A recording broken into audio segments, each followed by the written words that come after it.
अस्सलाम वालेकुम।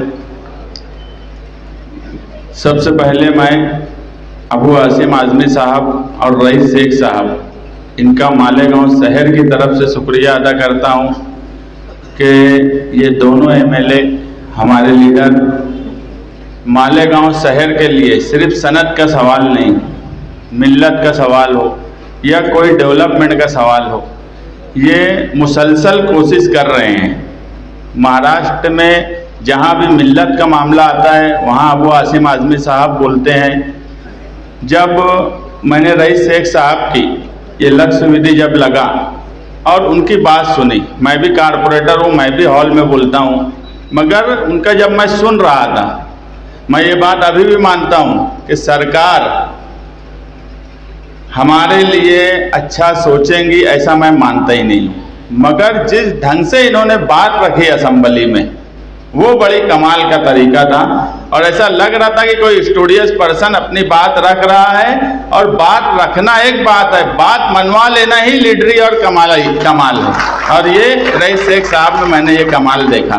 बात तो सभी लोग रखते हैं 2 मिनट 1 मिनट, मगर किसी बात पर रिसर्च करके स्टडी करके बात रखना ये तरीका होता है असेंबली में या कोई भी लोकल बॉडीज में जो भी नुमाइंदे हो उनका। मालेगांव शहर में आप आए, आपका जब नोटिफिकेशन निकला, कमेटी बनी, हमें ये लगा कि मालेगांव शहर को इसका फ़ायदा होना चाहिए, इसलिए हमने ख़ास तौर से बुनकरों से मुलाकात का सिलसिला शुरू किया। और आपके सामने ये मिसाल है कि यहाँ पर शहर की एक बड़ी बुनकर हजरात जो पावर लूम से जुड़े हुए हैं वो यहाँ आपके सामने मौजूद हैं। और यही मालेगांव शहर की असल ताकत है, यही मालेगांव शहर को चलाते हैं। मगर ये कभी जो चेहरे मैं यहाँ देख रहा हूँ ये कभी ऐसे किसी प्रोग्राम में जाते नहीं, ये यहाँ आए। हमें और आपको भी इनका शुक्रिया अदा करना चाहिए, ये ऐसे लोग हैं। अभी हमारे शहर का मसला ऐसा है कि रईस भाई आप कमेटी में हो और मुझे पूरी उम्मीद है कि आप फॉलो अप लेंगे, आप काम करेंगे। वहाँ पर कौन कितना काम करेंगे ये नहीं मालूम हमें, मगर आप काम करेंगे ये उम्मीद भी है और अल्लाह पर यकीन है कि आप जरूर काम करेंगे और इस बार कुछ न कुछ पावर लूम सनत का भला होगा।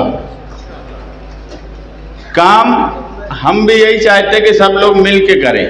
हमारे यहाँ ऐसा है कि जब बचपन में हम क्रिकेट खेला करते थे तो 12वां खिलाड़ी एक होता था जो ना प्रैक्टिस करता था ना दिलचस्पी लेता था, मगर जब क्रिकेट मैच अहम हो और खेलने की पारी आए तो बोला था मैं भी खेलियूँ, मैं भी खेलियूँ। तो महल्ले के जो जिम्मेदार लोग थे जो यहाँ बैठे हैं महल्ले के, तो उनको बोलते थे कि समझा ना प्रैक्टिस है ना दिलचस्पी है तो अब खेले की बात काहे कर रहे। मगर वो बोला था कि मैं खेलियूँ, हर हाल में खेलियूँ, भले तुम मैच हार जाओ, खेल मैं नहीं खेलियूँ तो खेल बढ़ा देंगे। ये गैर मुनासिब बात है, ये अच्छी बात नहीं है। जब पावर लूम सनत का सवाल हो, जब मिल्लत का सवाल हो, उस वक्त इस तरह की हरकत बिल्कुल गैर मुनासिब है। मालेगांव शहर के लोग देख रहे हैं किस तरह का छछन किया जा रहा है, ये बिल्कुल अच्छी बात मैं नहीं मानता। ये हमारे खिलाफ नहीं हो रहा, ये बुनकर बिरादरी के खिलाफ हो रहा, ये पावर लूम सनत के खिलाफ हो रहा। कि अगर तुमको इतना ही खेलना आ रहा होता तो तुम असेंबली में बोले होते। जिस वक्त ये लक्ष्य विधि लगी उस वक्त तुम असेंबली में हाजिर नहीं थे।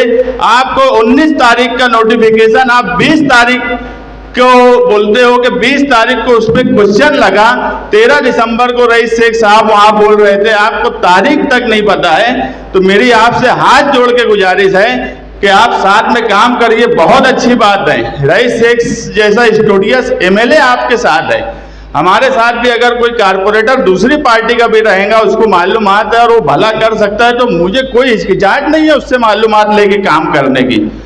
मैं रईस शेख साहब से भी गुजारिश करूंगा कि अगर हमारे शहर के नुमाइंदे आपसे मालूमात लेते हैं, काम करने में दिलचस्पी लेते हैं, तो आप ज़रूर उनको मालूमात दीजिए, आप उनको गाइड कीजिए ताकि वो भी अच्छे ढंग से कामकाज कर सके। ये मेरी आपसे गुजारिश है। मैं दोबारा यहाँ आए हुए तमाम ही लोगों का शुक्रिया अदा करता हूँ और मैं यही बोलूँगा कि अगर बुनकर, कारखाना, पावरलूम, मिल्लत के मामले में कोई भी फर्द मैं भड़ंजू बोलिए तो तुम उसका खेल बढ़ा देना।